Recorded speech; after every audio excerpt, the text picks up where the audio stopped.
yang membuat butuh pemahaman lebih lagi, ternyata flek ini dia bisa darah haid, bisa juga bukan darah haid. Jadi semakin bingung. Para ulama menyebutkan dahulu kekuningan dan kekeruhan atau ngeflek bukan haid secara mutlak. Jadi dia bisa haid, bisa bukan. Nah ini makin bingung nih. Jadi perlu paham.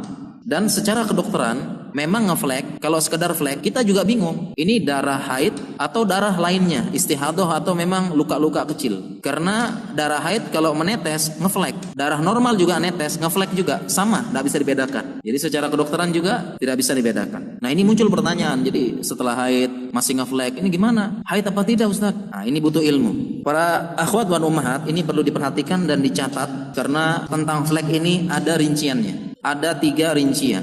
Yang pertama, flek yang keluar sebelum haid. Kita ambil contoh, ada perempuan, dia biasa haid tanggal 5 selama 7 hari.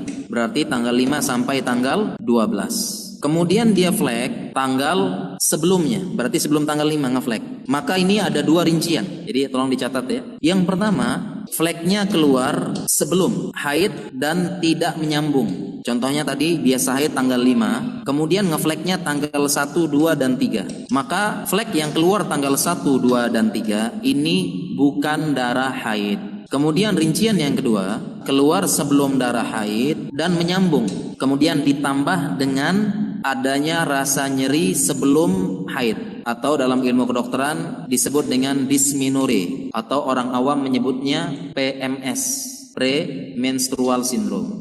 Contohnya, yang rincian kedua ini, dia biasa haid tanggal 5 awalnya.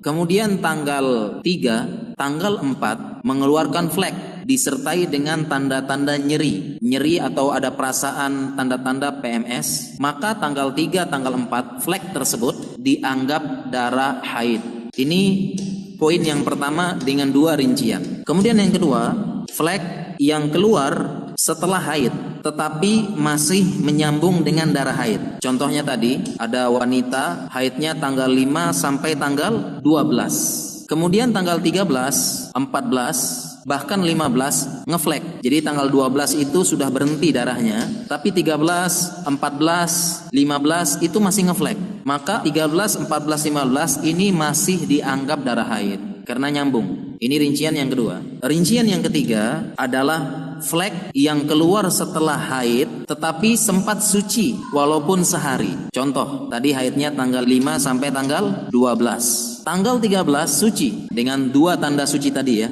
Kemudian tanggal 14, 15, 16 ngeflek terus. Maka yang 14, 15 tersebut bukan darah haid. Jadi sempat suci walaupun sehari ya, tanggal 13 suci bersih, kemudian 14, 15 dia flek, maka fleknya ini bukan dianggap haid. Apalagi sempat suci 3 hari, sempat suci 4 hari, kemudian ngeflek, maka fleknya ini bukan dianggap darah haid.